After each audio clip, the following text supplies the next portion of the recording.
Salut à tous et bienvenue sur la chaîne, on se retrouve aujourd'hui pour parler de Mission Impossible Dead Reckoning première partie. Le film est sorti en salle le 12 juillet 2023 pour une durée de 2h43, soit un petit quart d'heure supplémentaire par rapport à son prédécesseur. Il est réalisé par Christopher McQuarrie qui avait également réalisé Mission Impossible Fallout ainsi que Rogue Nation sorti en 2015. Cette première partie est vraiment exceptionnelle et personnellement j'attends la suite qui est prévue pour le 26 juin 2024 avec grande impatience. En visionnant cette partie, je me suis vraiment dit, ça sonne comme un clap de fin pour cette saga qui a débuté en 1996 où l'on pouvait observer pour la première fois Ethan Hunt qui a été joué par Tom Cruise dans le premier Mission Impossible qui a été réalisé par Brian De Palma. Et il s'est avéré que je ne suis pas le seul à me poser la question, comme j'ai pu le lire dans un article sur Allociné où il comparait ce film en deux parties, comme ont pu le faire d'autres grandes sagas en signe de clap de fin. Mais la suite de ce fameux article mentionne également un tweet en rapport avec une interview où le réalisateur explique qu'ils ont déjà des idées pour la suite et de toute manière l'équipe de Mission Impossible n'a jamais indiqué que celui-ci serait le dernier. Dans ce nouveau volet, Ethan Hunt et son équipe vont se retrouver confrontés à une intelligence artificielle et va devoir tout faire pour qu'elle ne tombe pas entre de mauvaises mains. Cette mission va s'avérer la plus dangereuse et périlleuse qu'on ne leur ait jamais confiée. On est quand même au 7e film de cette franchise et on arrive encore à prendre du plaisir en regardant Mission Impossible. On a gardé les bases de cette saga tout en reconstruisant de nouvelles choses autour pour toujours surprendre le spectateur.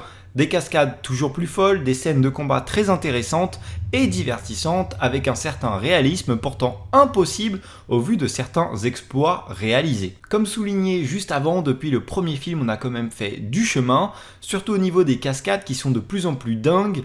On avait pu voir dans le 6e film Tom Cruise réaliser une cascade en hélicoptère qui demandait une grande maîtrise et des années d'expérience en tant que pilote. Dans ce nouveau film, on le voit réaliser une nouvelle cascade complètement dingue encore une fois. Comme vu dans la bande-annonce, il saute du haut d'une falaise en moto avec un parachute, scène vraiment impressionnante à voir dans le film. Je pense que le fait que le film soit en deux parties est une bonne chose, si vous avez apprécié le film bien sûr. Cela permet de vraiment prendre son temps en introduisant bien l'histoire, en s'arrêtant sur les détails qu'on aurait dû accélérer et ce qui rend vraiment le film différenciable des autres. Je le trouve également un peu plus complexe que les autres, avec une histoire qui s'explique au fur et à mesure, ce qui va nous permettre de ne pas nous perdre. Le son est encore une fois très important pour l'immersion de ce film.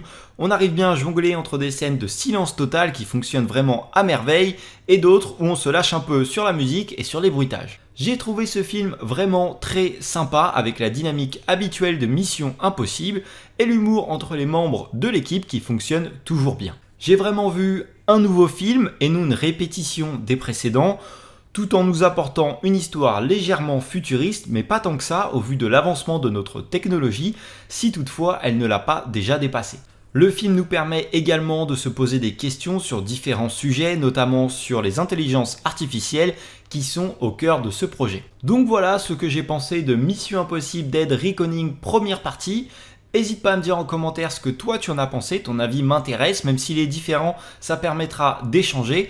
En tout cas, moi j'ai vraiment apprécié le film, j'ai trouvé qu'il y avait une bonne dynamique, même si c'est vrai qu'il y avait un peu plus de lenteur sur certains passages que d'habitude, même si ça ne m'a pas dérangé, j'ai vraiment beaucoup apprécié, l'action est toujours folle, les scènes de combat sont géniales, l'histoire est intéressante et intrigante, en tout cas ça a marché pour moi. N'hésite pas à liker la vidéo, à t'abonner à la chaîne, à la partager à tes amis. Moi je te dis à la prochaine pour une nouvelle vidéo. Salut!